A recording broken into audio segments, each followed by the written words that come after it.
Let's discuss question number 15. A water drop of radius 10 millimeter is split into 64 drops. If the surface tension of water at temperature is 7.2 into 10 to the power minus 2, the increase in surface energy in this process is.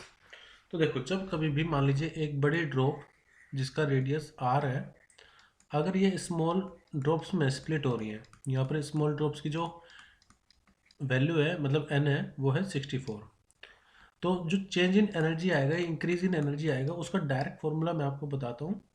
तो उसका formula होता है increase in energy का,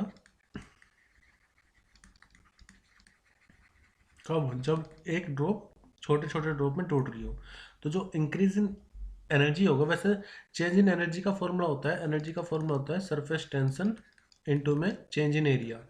ठीक है, तो यहाँ पर इंक्रीज इन एनर्जी बराबर हो जाएगा, देखो किसके, 4πr² इंटू में सरफेस टेंशन जिसको मैं टी से लिख रहा हूँ, इंटू में n⁻⁴ -1। अब ये क्या है, 4πr² मतलब जो बड़ी ड्रॉप है उसका एरिया, सरफेस टेंशन जो भी लिक्विड की सरफेस टेंशन है, एंड यहाँ पर है कि वो जो बड़ी ड्रॉप है वो कितनी ड्रॉप्स में टूटी है, उसकी पावर 1/3 -1। तो ये शॉर्ट फॉर्मूला हम यूज़ कर लेते हैं, क्योंकि हम कॉम्पिटिटिव एग्जाम्स में अगर बैठे हैं तो हम पूरा डेरिवेशन ना करके इस फॉर्मूले का यूज़ करेंगे। हालांकि मैं इसको बताऊंगा कि आता कैसे, पहले इसको अप्लाई करते हैं। तो 4π रेडियस कितना है बड़ी ड्रॉप का, 10 मिलीमीटर। तो 10 मिलीमीटर को मीटर में चेंज करने के लिए 10⁻³ से मल्टीप्लाई करने पड़ेगा, जो कि आ जाएगा -2 मीटर में। तो रेडियस हो जाएगा 10⁻² का स्क्वायर। सरफेस टेंशन कितनी है, 7.2 इंटू 10⁻²। एन कितना है, 64। तो 64 की पावर 1/3 करेंगे अभी, -1। 4π की वैल्यू होती है 12.56।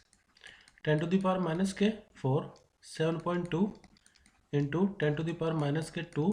अच्छा, 64 की क्यूब रूट का मतलब ये हो गया 4, क्योंकि 4 इंटू 4 इंटू 4 64 आएगा। तो यहाँ पर 4 -1 यानी कि 3 बचेगा।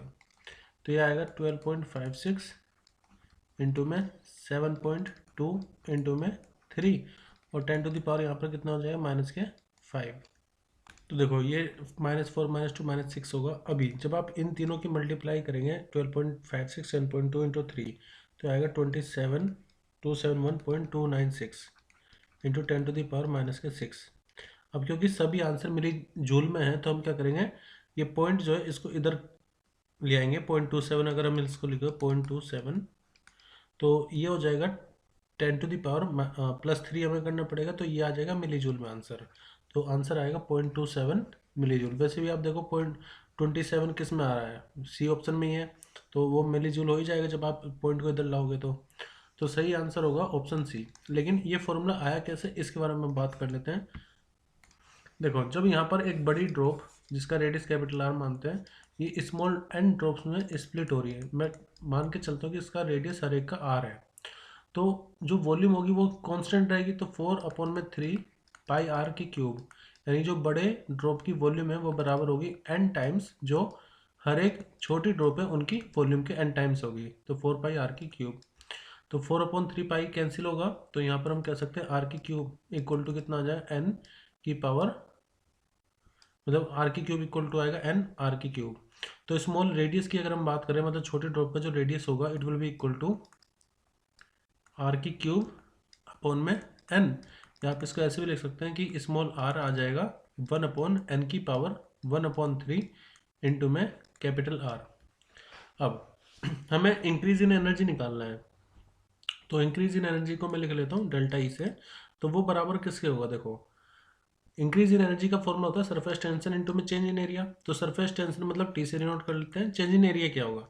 तो देखो यहाँ पर ये छोटी छोटी ड्रॉप है, इनका एरिया ज़्यादा होगा, 64 है ही है, तो मैं क्या लिखूँगा, n इंटू किसी एक का एरिया, वो हो जाएगा 4π r का स्क्वायर, माइनस जो बड़ी ड्रॉप है उसका एरिया, वो कितना होगा, 4π r का स्क्वायर।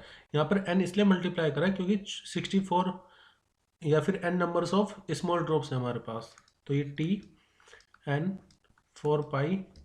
अच्छा, अब क्योंकि हमें क्वेश्चन में कैपिटल R दिया होता है ना, स्मॉल r हमें नहीं पता है, तो हम स्मॉल r को चेंज कर सकते हैं कैपिटल R के टर्म में, जो कि हम लिख सकते हैं 4π, ये r का स्क्वायर है, तो इसका मतलब ये हो जाएगा r अपॉन n की पावर 1/3। ये तो होगी स्मॉल आर की वैल्यू, और इसका क्या करना है, स्क्वायर, माइनस 4 पाई आर का स्क्वायर।